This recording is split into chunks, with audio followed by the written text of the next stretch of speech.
प्रिय भाइयों, बहनों, श्रोताओं, दर्शकों, नमस्कार। आज 15 अगस्त भारत के लिए बड़ी खुशी का दिन, क्योंकि आज हम हमारे देश का स्वतंत्रता दिवस मनाते हैं। 200 वर्षों की गुलामी से, अंग्रेजों के शासन से 15 अगस्त 1947 को भारत को मुक्ति मिली। हमारे सैनिकों, हमारे स्वतंत्रता सेनानियों का बलिदान सफल हुआ, भारत एक स्वतंत्र राष्ट्र बना। और संयोगवश इसी दिन 15 अगस्त को कलीसिया मां मरियम के स्वर्गोत्ग्रहण का पर्व भी मनाती है।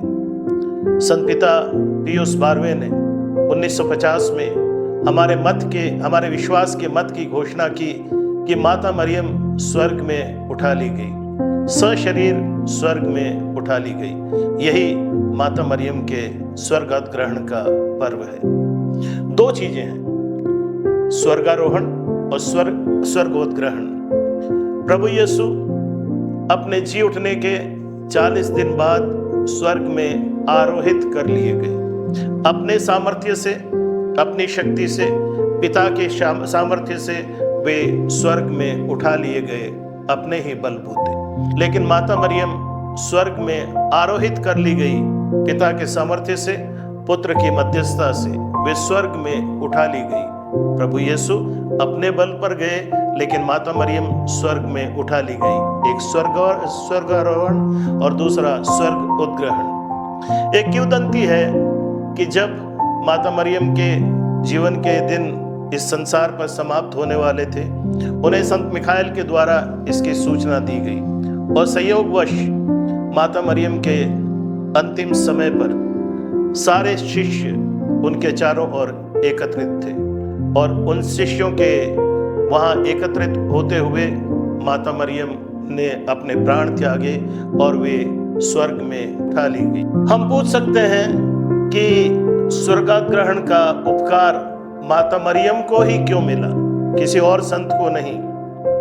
ये इसलिए कि माता मरियम निष्कलंक गर्भागमन से पैदा हुई थी। वो अपने गर्भ से ही निष्कलंक थी और जीवन भर उन्होंने कोई पाप नहीं किया।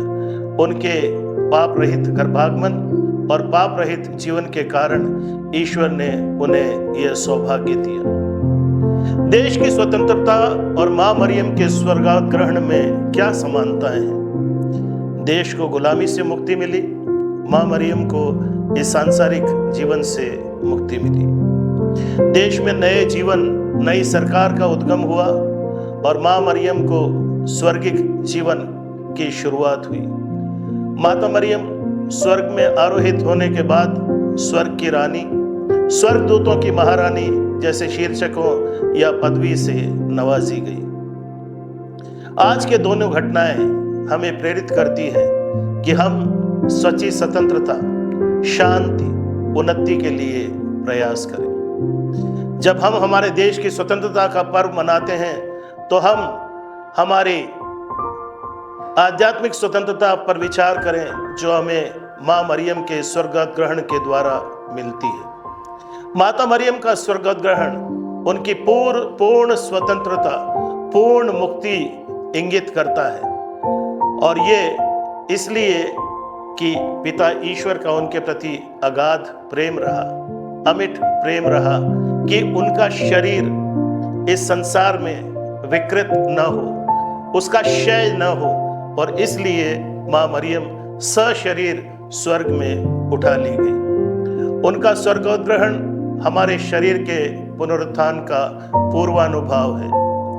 कुरिन्थियों के पहले पत्र 15वें अध्याय में 22 से 24 आयत में संत पौलुस कहते हैं कि यदि हम मसीह के साथ मरे हैं तो हम मसीह के साथ जीवित भी होंगे, यानी कि हमारा भी पुनर्जीवन होगा। मां मरियम स्वर्ग में उठा ली गई, हम भी एक दिन वहां जाएंगे, बशर्ते कि हमारा जीवन माता मरियम के समान पाप रहित हो। हम हर बात में प्रभु यीशु की इच्छा, पिता की इच्छा पूरी करने की कोशिश करें, जैसे कि मां मरियम ने की। स्वर्गारोहण माता मरियम के प्रति ईश्वर का अमिट प्रेम और हमारी मुक्ति के लिए उनकी भूमिका दर्शाता है। इस अवसर पर जब हम हमारे देश का स्वतंत्रता का पर्व और माता मरियम के स्वर्गोत्ग्रहण का पर्व मना रहे हैं, तो हम प्रण करें कि हम देश की उन्नति, देश की अखंडता को बनाए रखने के लिए अपना योगदान देंगे, देश में शांति भाईचारा बनाए रखने के लिए प्रयास करेंगे। मां मरियम के अडिग विश्वास, स्व बलिदान, प्यार और ईश्वर के प्रति पूर्ण आज्ञाकारिता की प्रेरणा लें। देश की आज़ादी का उत्सव मनाते हुए देश में ऐसा माहौल बनाने का प्रयत्न करें जहां हर नागरिक गरिमा और मर्यादा के साथ जी सके और विकास कार्यों का लाभ उठा सके। हम प्रार्थना करें। हे ईश्वर, आपने भारत को गुलामी से स्वतंत्र होने दिया और माता मरियम को स्वर्ग में उद्ग्रहित किया है। हमें स्वतंत्रता में जीने दें। माता मरियम के मध्यस्थता द्वारा हमें कृपा दे कि हमारे देश में न्याय और शांति स्थापित हो, जहां मन भय मुक्त हो और सिर ऊंचा हो। स्वतंत्रता के उस स्वर्ग में मेरे पिता मेरे देश को जगाओ, where the mind is without fear and the head is held high, into that heaven of freedom, my Father, let my country awake.